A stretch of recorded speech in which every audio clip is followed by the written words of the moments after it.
त्रिभुज पढ़ रहे हैं तो सबसे पहले हम त्रिभुज की समरूपता के बारे में जानेंगे कि त्रिभुज का जो समरूपता होता है, सिमिलैरिटी ऑफ ट्रायंगल, ये जानेंगे।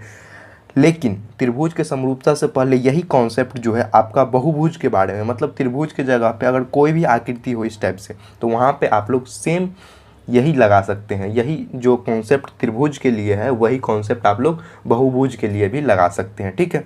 तो इसमें दिया गया है दो त्रिभुज समरूप तब होंगे जब उसका संगत कोण समान हो और संगत भुजाएं, जो इसका संगत भुजाएं होगा वो भी अपने आप में समानुपाती होगा। तो यहाँ पे एक लिखा गया इस तरीके से। लेकिन जब तक आप कोई भी चीज़ पढ़ते हैं, रियल एप्लीकेशन में अप्लाई नहीं करते हैं, जब तक आप अपने दैनिक जीवन में उसको अप्लाई नहीं करते हैं तो आप लोग उस चीज़ का पढ़ने का क्या मतलब हो जाता है, कुछ समझ नहीं पाते हैं। तो इसको हम यहाँ पे क्या करेंगे, इसका एक डायग्राम बनाएंगे, फिर उससे हम समझाते हैं, फिर आप लोग को अच्छे से समझ में आ जाएगा कि संगत कोण किसे कहते हैं, संगत भुजा किसे कहते हैं और कैसे समानुपाती होता है, ये सारी चीज़ें देखिए यहाँ पे।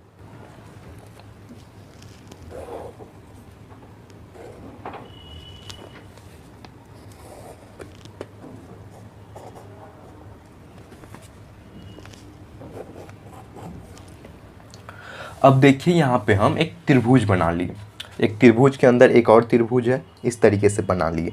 तो यहाँ पे सबसे पहले हम इसका नाम लिख लेते हैं।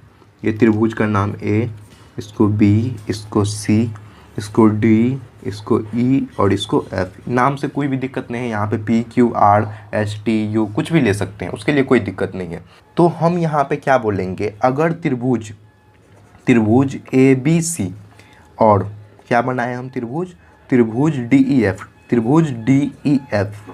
ई एफ समरूप कब होंगे, ठीक है। समरूप कब होंगे ये हम लोग कैसे पता करेंगे, तो ये पता करने के लिए समरूप कब होगा, जब उसका संगत कोण समान होगा। तो यहाँ पे हम चेक करेंगे संगत कोण समान है कि नहीं। संगत कोण कहने का मतलब कि ये कोण एंगल ए और एंगल डी अगर बराबर हो जाएगा। फर्स्ट केस क्या बोल रहा है कि एंगल ए बराबर क्या होगा, एंगल डी से।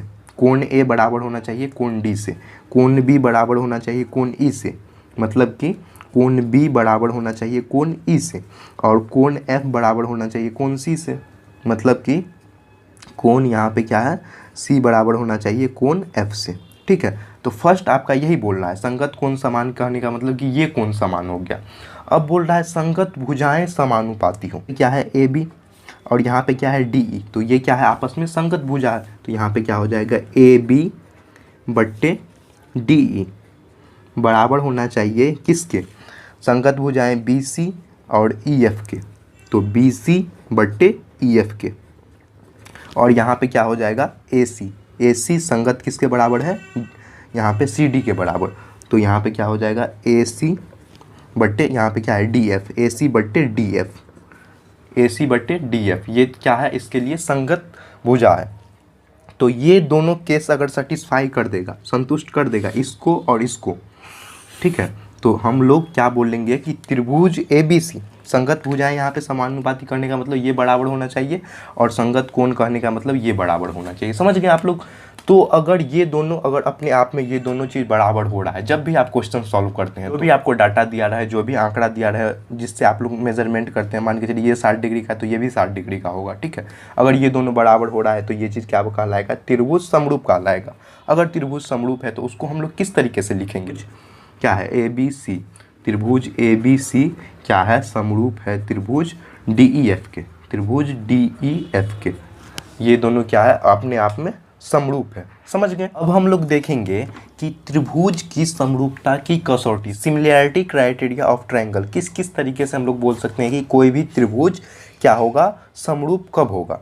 तो सबसे पहले यहाँ पे हम देख रहे हैं जो ए समरूपता जो होता है त्रिभुजों की, ए मतलब कि एंगल समरूपता की कसौटी क्या बोल रहा है, ये बोल रहा है कि यदि दो त्रिभुज में संगत कोण बराबर हो तो उनकी संगत भुजाएं एक ही अनुपात में समानुपाती होती है, इसलिए ये त्रिभुज क्या कहलाएगा, समरूप कहलाएगा। तो सबसे पहले यहाँ पे हम दो त्रिभुज बना के उदाहरण से समझाते हैं।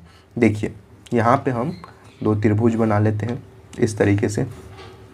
यहाँ पे क्या हो गया, दो त्रिभुज है, ठीक है। इसका कुछ नाम रख दीजिए, जैसे मान के चलिए इसका नाम ए बी सी ले लेते हैं, इसका हम पी, ये क्यू और ये आर ले लेते हैं। पी क्यू आर, कैपिटल ही ले लेते हैं। तो देखिए अगर ये कोण 50 डिग्री का है, ठीक है, ये भी सेम वही है 50, ये अगर 60 डिग्री का है तो ये भी अगर 60 डिग्री का है, ठीक है। ये दो त्रिभुज में उसके संगत कोण बराबर है तो उसको हम लोग क्या बोलेंगे, त्रिभुज का ये समरूपता है। तो ये किस कसौटी से हो गया, ये हो गया आपका त्रिभुज ABC समरूप है त्रिभुज किससे, PQR से, त्रिभुज PQR से।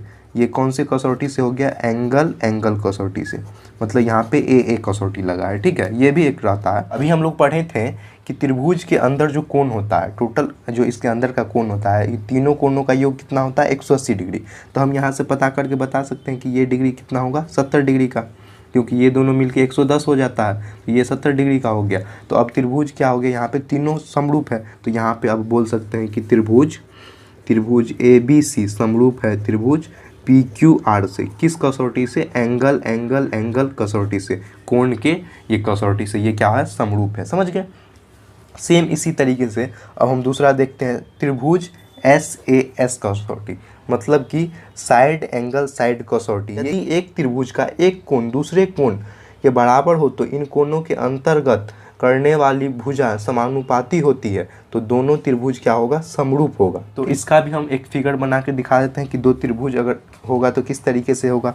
यहाँ देखिए, यहाँ पे इस तरीके से हम दो त्रिभुज बना लेंगे समझने के लिए, क्योंकि जब तक आप समझिएगा नहीं मैथ्स के अंदर तो आपसे क्वेश्चन सॉल्व नहीं होगा, इसलिए पहले समझना ज़रूरी है।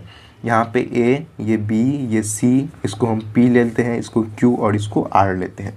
तो अगर ये एंगल कितना है, 50 डिग्री का, तो ये भी एंगल कितना होगा, 50 डिग्री का, ठीक है। ये चीज़ बोल रहा है यहाँ के बीच के एंगल से। अगर देखिए बीच में तो एंगल हो गया और दोनों साइड क्या होना चाहिए, साइड होना चाहिए।